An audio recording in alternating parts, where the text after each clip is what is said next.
A lot of this isn't going to make sense to you, and I'm sorry about that.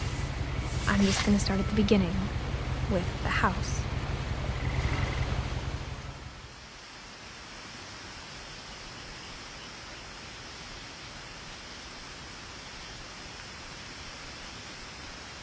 Someone had put up a chain-link fence, but it looked like I wasn't the first person to hop it. My brother Milton disappeared when I was 4. It was like the house just swallowed him up.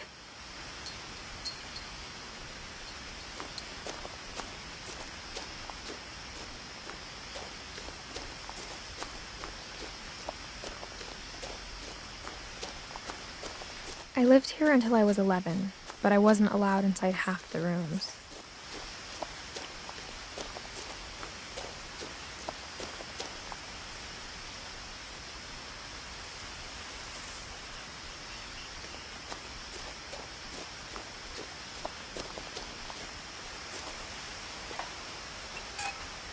Inside the mailbox were bills from 7 years ago, marked urgent, open immediately.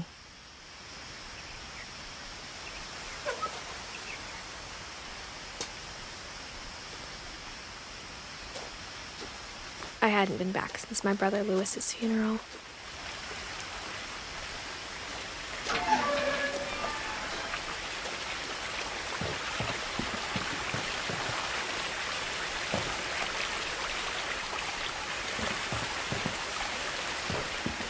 In her will, my mother left me a key, but didn't tell me what it unlocked.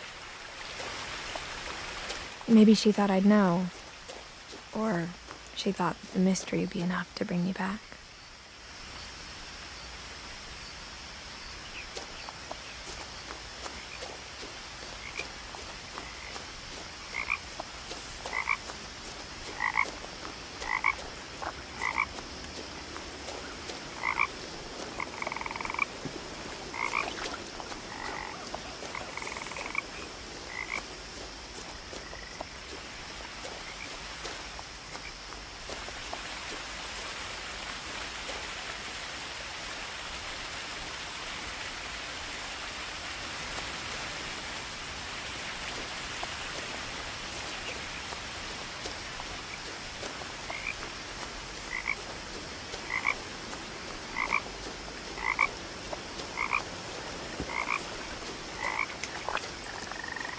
The truth is, even after I inherited the house, I never thought I'd come back to it.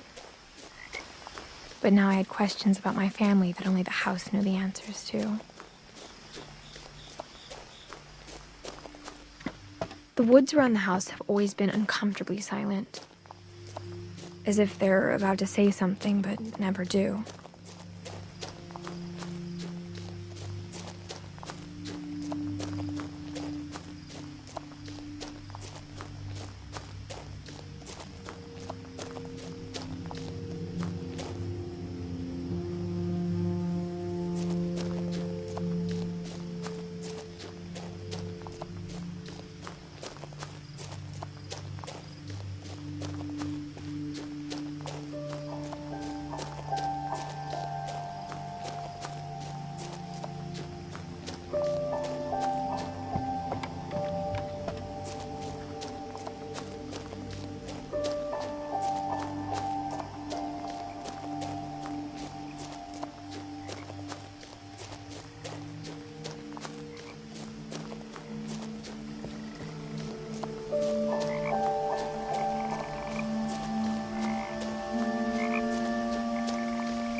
No one had driven this way in a long time, but I saw a few hoof prints.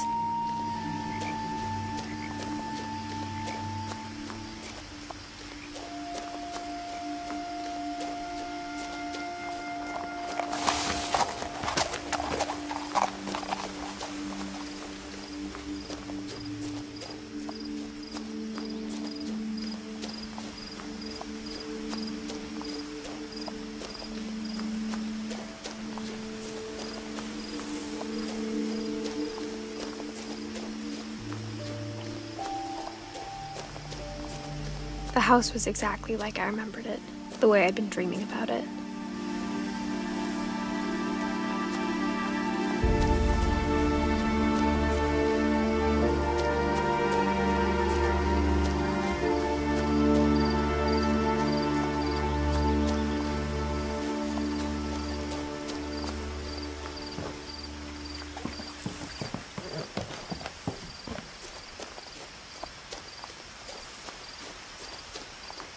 I asked Edie once about the dragon in the pond. She said it had killed her husband. I was 6. It seemed like an odd joke to me, even then.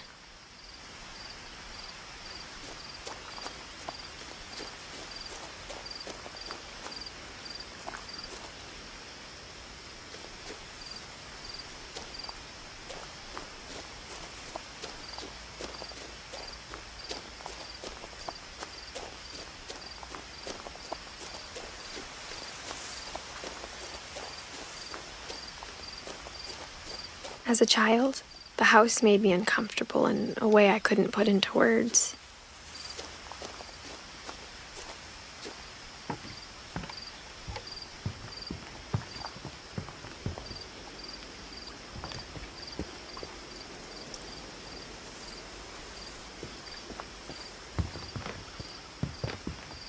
Now, as a 17-year-old, I knew exactly what those words were. I was afraid of the house.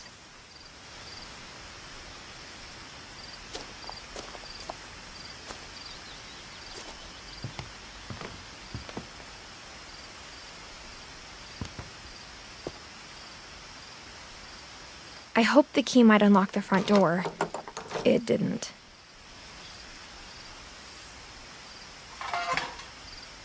Looking in, I felt like the house itself had been waiting for me.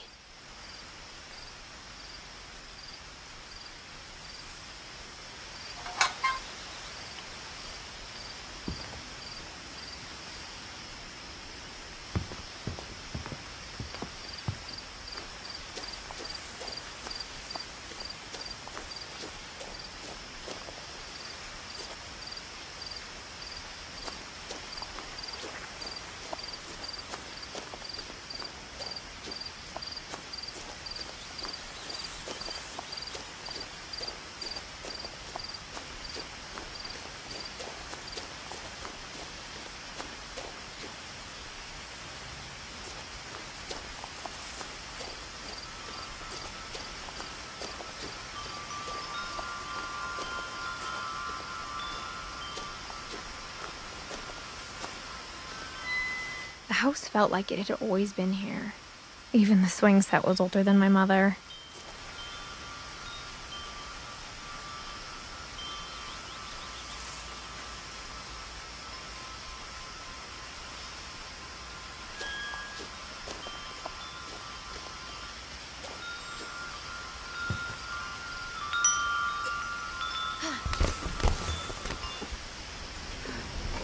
Crawling through the doggy door used to be a lot easier when I was 11.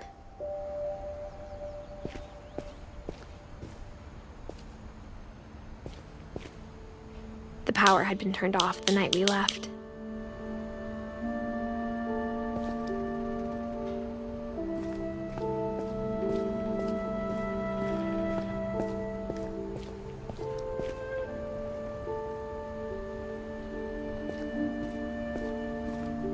For the first time in years,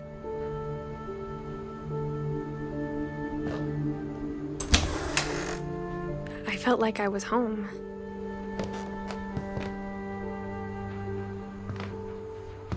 But instead of a family, there were just memories of one. Like how after Louis started working at the cannery, we all got sick of eating salmon, except our cat, Molly.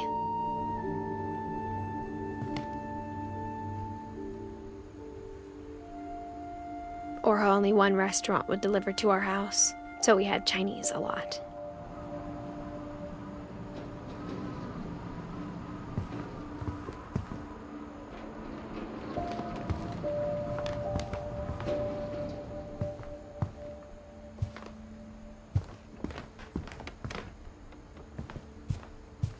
The table was still a wreck from the night we left. It was like a bomb had gone off, killing everyone but sparing the furniture.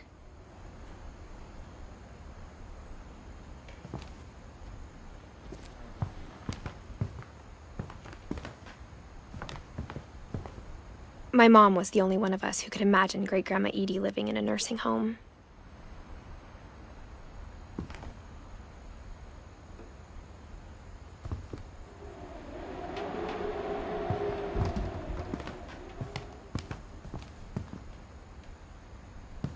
Nothing in the house looked abnormal. There was just too much of it, like a smile with too many teeth. Even the fireplace had a story. Edie told me the bricks came from the original house, after it sank.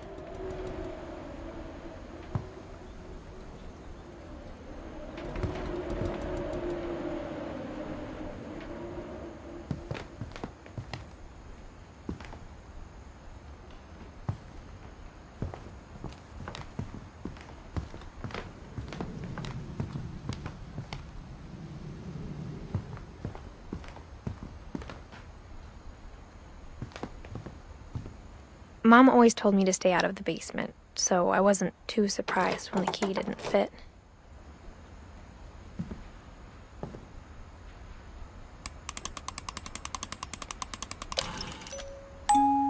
Great-Grandpa Sven built a music box for Barbara, along with the rest of the house.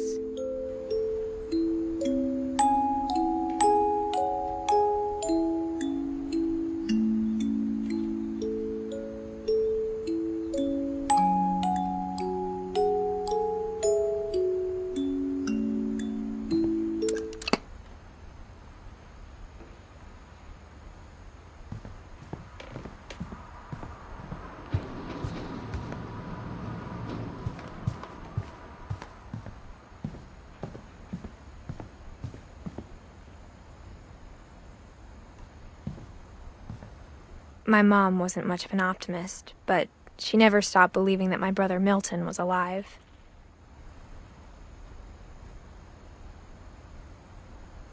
A lot of things got left behind in the whirlwind of that last night.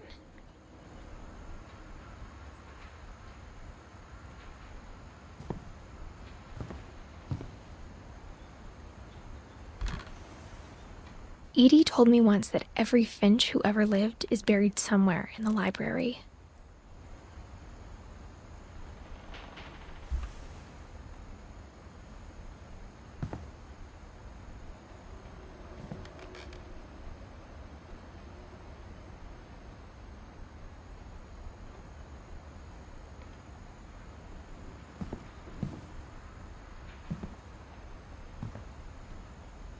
After Milton disappeared, Mom sealed up all the bedrooms. Then Edie retaliated and drilled peepholes.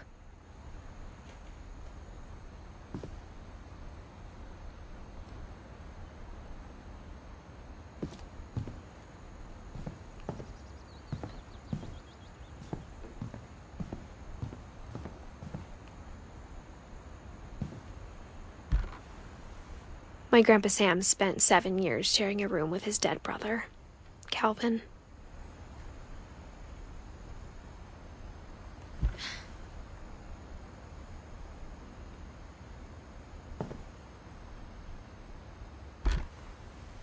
As a kid, I just assumed every house had peepholes and sealed rooms you weren't allowed inside of.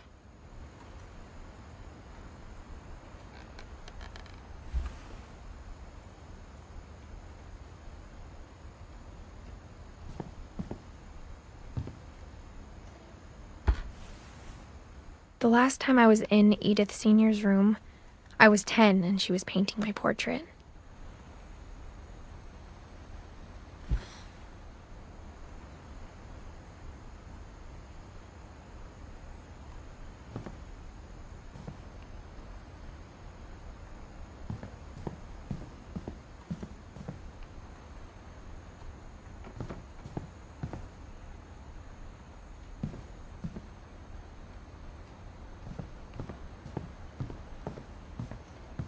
Whenever people ask me about my family, the first thing they always want to know about is Barbara.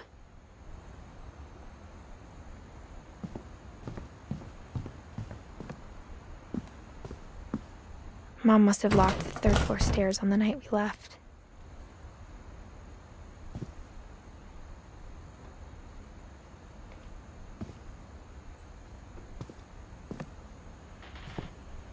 Edie's father, Odin, built the original house.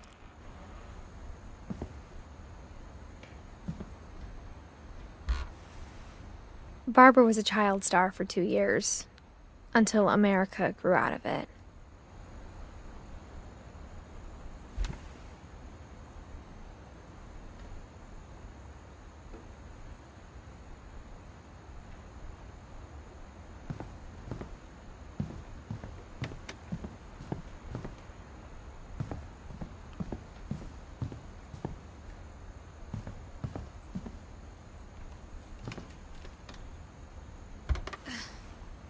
Molly always seemed like a girl I could imagine being friends with, if she hadn't died in 1947.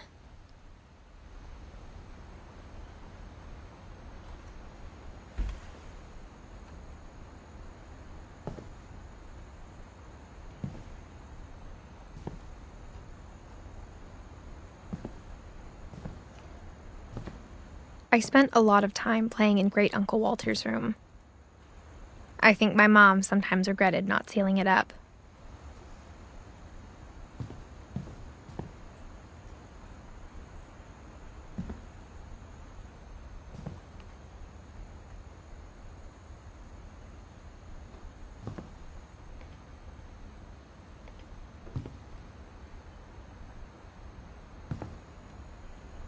Lewis told me there were secret passages, but I never believed him.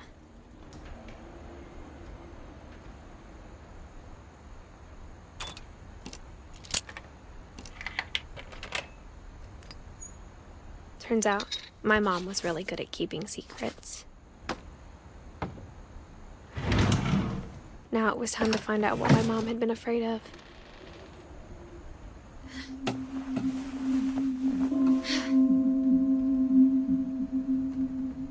From the paintings on the wall, it was clear my brother Milton had been here before me.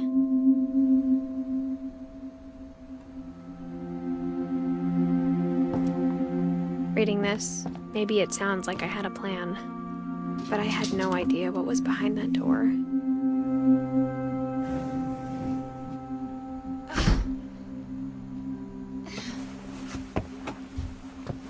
Just like I had no idea where all this was gonna lead.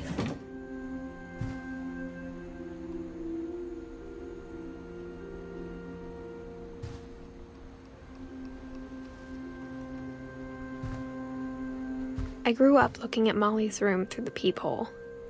Being inside for the first time, I felt like I'd stepped behind a painting.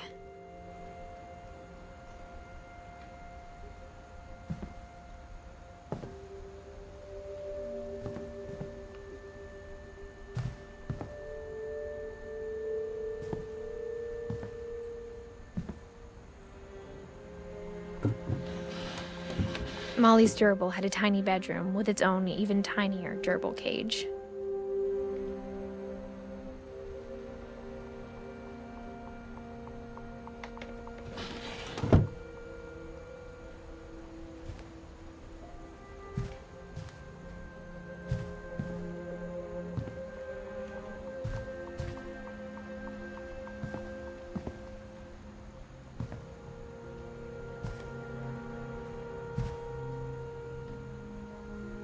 I got the sense Edie had spent a lot of time here, before my mom sealed the doors.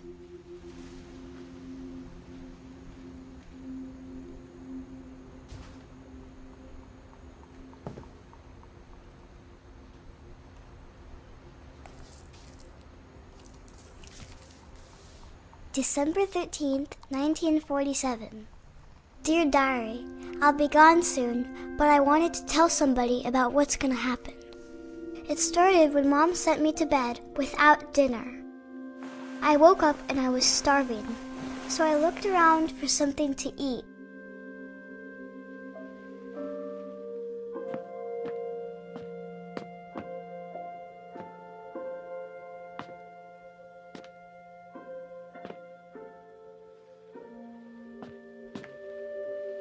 The gerbil food was dry, but I didn't mind it.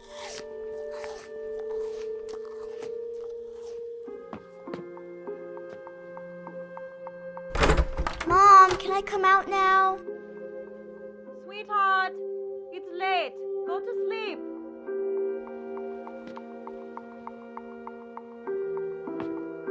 My Halloween candy was all gone.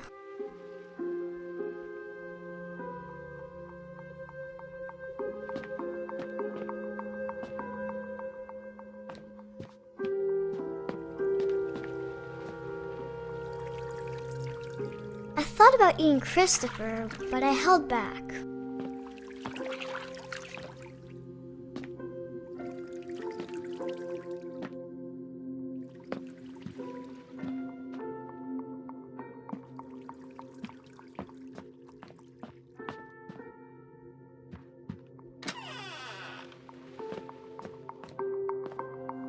I kept eating and eating.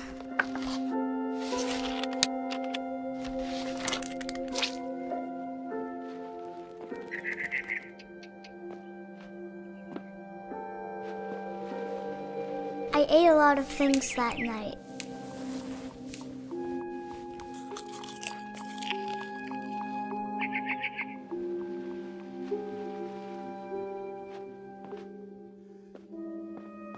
Then I heard chirping outside my window. It was a barn swallow going back to her nest. I reached out for her.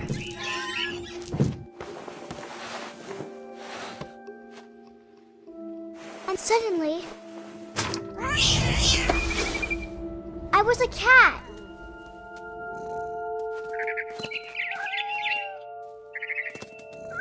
I tried to be quiet, but the bird was really scared.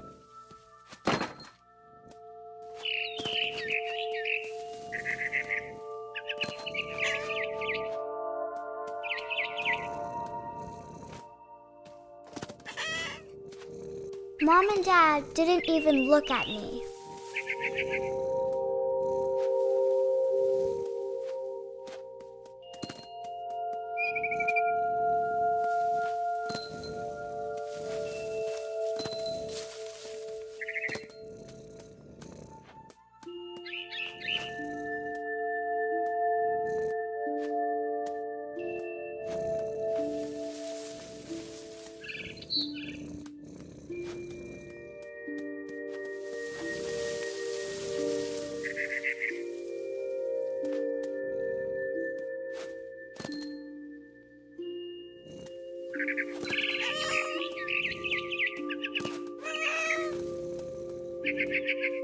I jumped and I almost got her.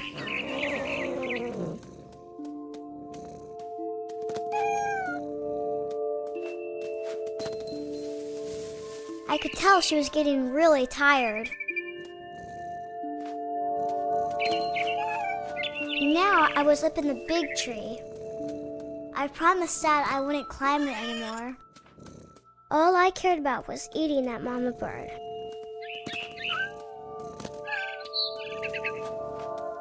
I gobbled her up. And suddenly, I was an owl. First, all I heard was the wind. Then I heard little teeth nibbling in the grass.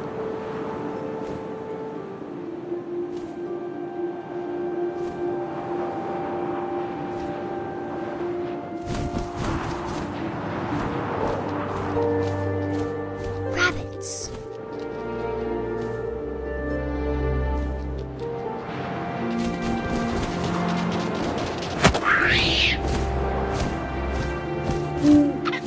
I imagined his face looking up and seeing mine through my talons.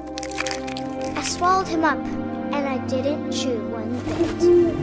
Then I flew off to find something bigger.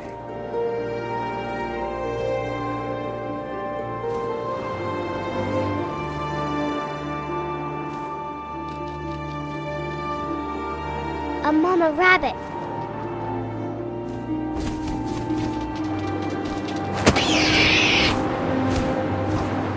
She was almost too big to carry. I started choking, but I couldn't stop eating. And suddenly, I was a shark.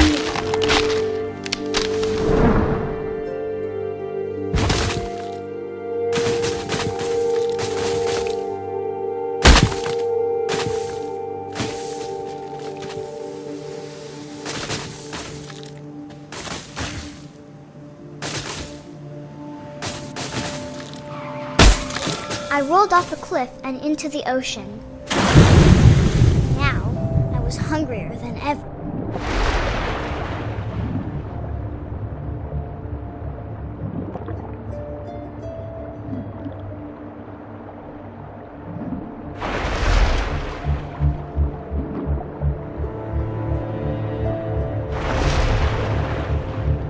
I wanted fat, juicy seals.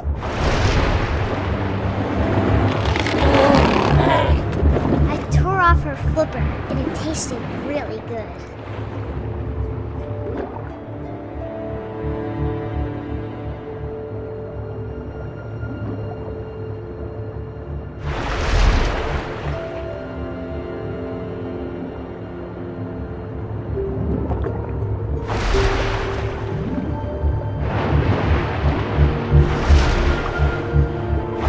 Grabbed on tight. When I was so hungry, I jumped out of the water. When I opened my eyes, everything had changed.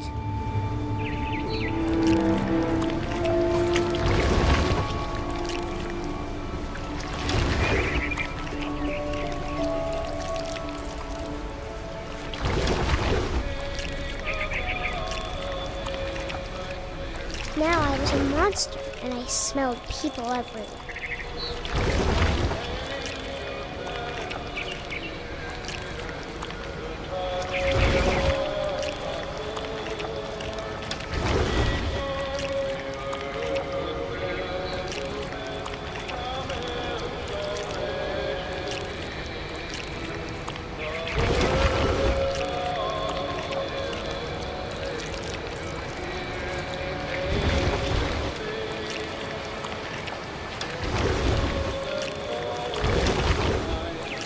I was big, but I moved real quiet.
I wanted to stop, but also I didn't.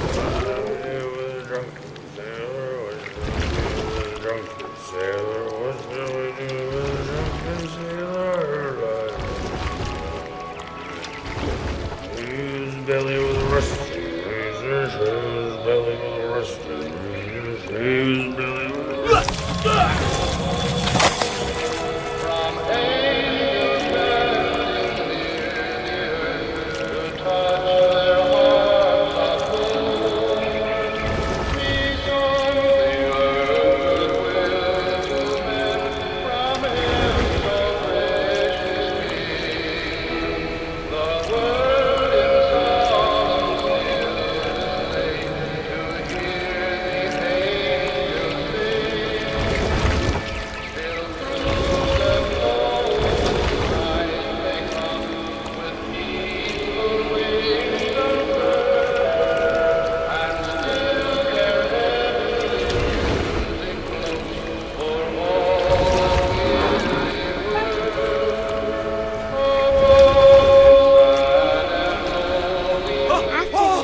passenger, I was still hungry.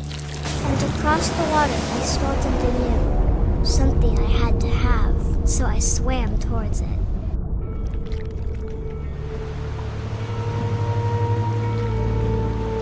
I slithered onto the sand, and the good smell went into an old pipe.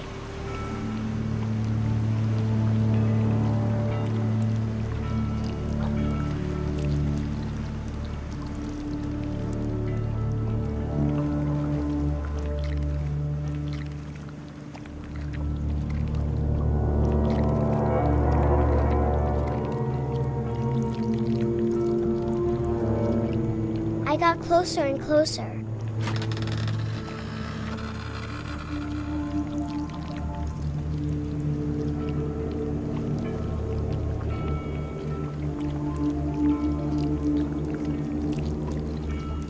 All of my stomach started growling.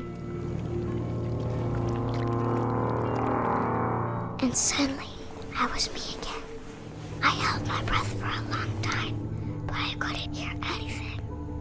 I think it's waiting for me to fall asleep. But it's not going to wait much longer. It needs to feed, and we both know I will be delicious.